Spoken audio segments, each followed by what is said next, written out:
What's up with it? What's going on, my dude, man? Introduce yourself, let the people know who you is. Burn1 KB, need more tree. What's new in the loop? Y'all know what the fuck going on. Tap in with me on YouTube. You dig? IG. Yeah, another interviewer. Yeah, most definitely. How you get into that?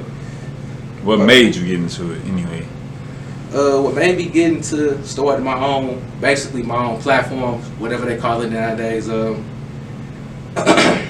Shit, I always was watching shit like Say Cheese, Vlad, you know what I'm saying, shit like that. I always wanted. Well, it really started with me wanting to be a rapper, you know. Okay. And it ain't been successful, to be honest with you. You know what I'm saying? Well, I ain't gonna say like I suck, I'm horrible, but you know what I'm saying. I just ain't really had the time to dedicate a career to it. You know what I'm saying? To just dedicating that time into making a career out of it. You know what I'm saying? And I always be watching the YouTube podcasts, interviews and shit like that. And I was saying that shit, St. Louis ain't really got a lot of people out here interviewing people and shit. So only person I was familiar with was from here was Blanco Tarantino. You know what I'm saying? And you know, Vlad, Say Cheese and them, and shout out to Blanco, yeah, for sure. And then shit, once I got into the shit, I discovered Views from the Arch and 2X Loop. And I just kept going. You know Chop Talk out there too now. Yeah, Chop Talk TV. February is when I dropped my first 2 uploads to What's New in the Loop, and shit, I just kept going even through the pandemic. You know what I'm saying? So it's been a grind, bro. It's been a grind. It definitely is a grind, shit. Yeah, like I said, that's how I kind of started similar. I didn't want to be a rapper, but shit, I wanted to shoot videos. That's how I kind of do it. But like you said, I got to sit back like shit. Ain't nobody doing no interviews. Shit, I didn't know about. I knew about Blanco and shit like that, but I ain't really. Just be honest, I ain't really like follow the shit.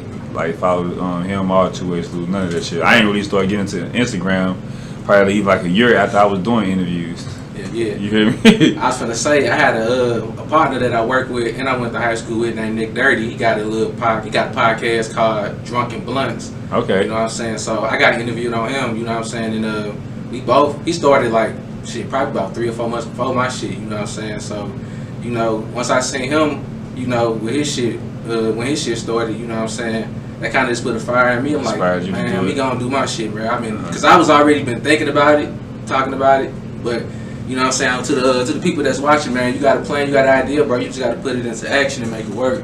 And you know, shit, if it don't work, shit, you can't say you ain't tried. It's like say just shit, manifest it. Yes, sir. You already know. You read any books, anything like that? Yeah, I read. I'm high right now, man. But shit, I do read. I ain't read no books in a minute, man. But shit, I read The Art of War. Yeah. Are you familiar with The Art of War? Yeah. What's the author name? Shit, I can't even say that. I don't know. Something. I can't say it. I know you're talking about. I know what you're talking about. I definitely. Because I definitely did my fair share of books, man. You know what I'm saying? I'm just chill right now. Yeah, that's definitely a book that I read. You know what I'm saying? Reading a recent times, whatever. Getting into books myself, shit, like a few years ago, like really heavily reading, like a few years ago, and I be more tapped into like the spirituality, books like that. Books that kind of give you, like, help you grow. Type shit. Like be more in tune with yourself. Books that kind of like help you handle your emotions and just be more conscious of the things you're doing. I read Jay Prince, The Art and Hustle. You know what I'm saying? The Art and Science of Respect. Yeah, you know them type of books that I be like. Yeah, that's like I don't like to read a little hood novels and all that Zane books. I don't do that. Oh, nah, man, that's the type of shit like my mom shit was into back in the days, man. You know, but anything that's gonna give me some type of knowledge, books like the Jay Prince book, them type of books that I read. Damn right. You know what I'm saying?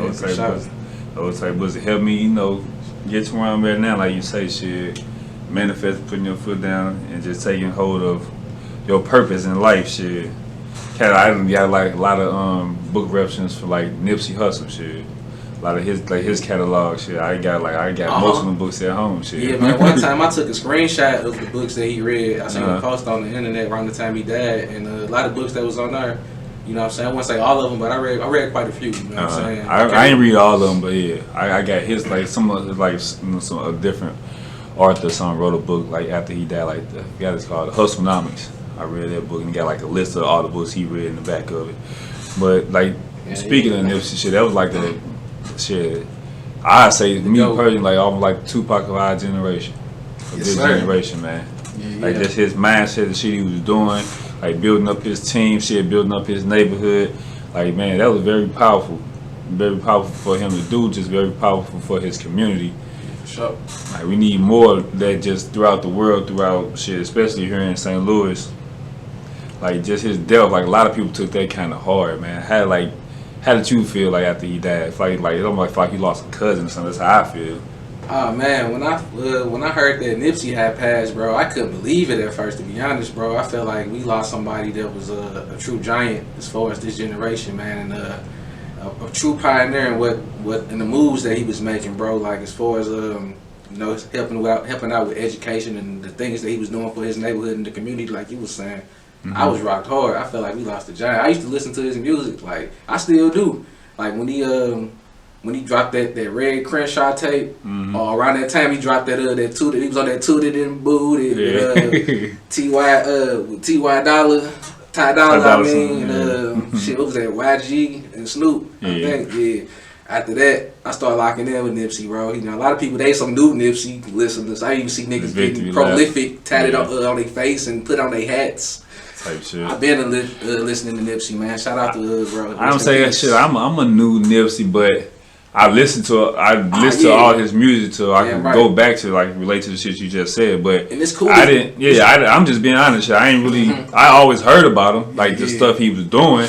But as far as his music, I never tapped in. Just to be honest, shit. Because a lot of us don't. That West Coast so far away, so we ain't really tripping off the scene out there. You know what I'm saying? We so turned up and amped up pretty though. But even if you did start just now listening to him a few years ago, you know what I'm saying? That's good, you know what I'm saying? Because I hate when people be like, oh, I put niggas on him, I put niggas on him. Okay, so what? It's some good music, man. Yeah, that shit, man. like great. His music motivates you, bro. Just the victory lap, this the album he released after Untimely Death, just the victory lap itself, man. That motherfucker, that's a motherfucking, what's it say, a master plan. You feel me? That's to success. It even make you want to get out and grind and get on your own.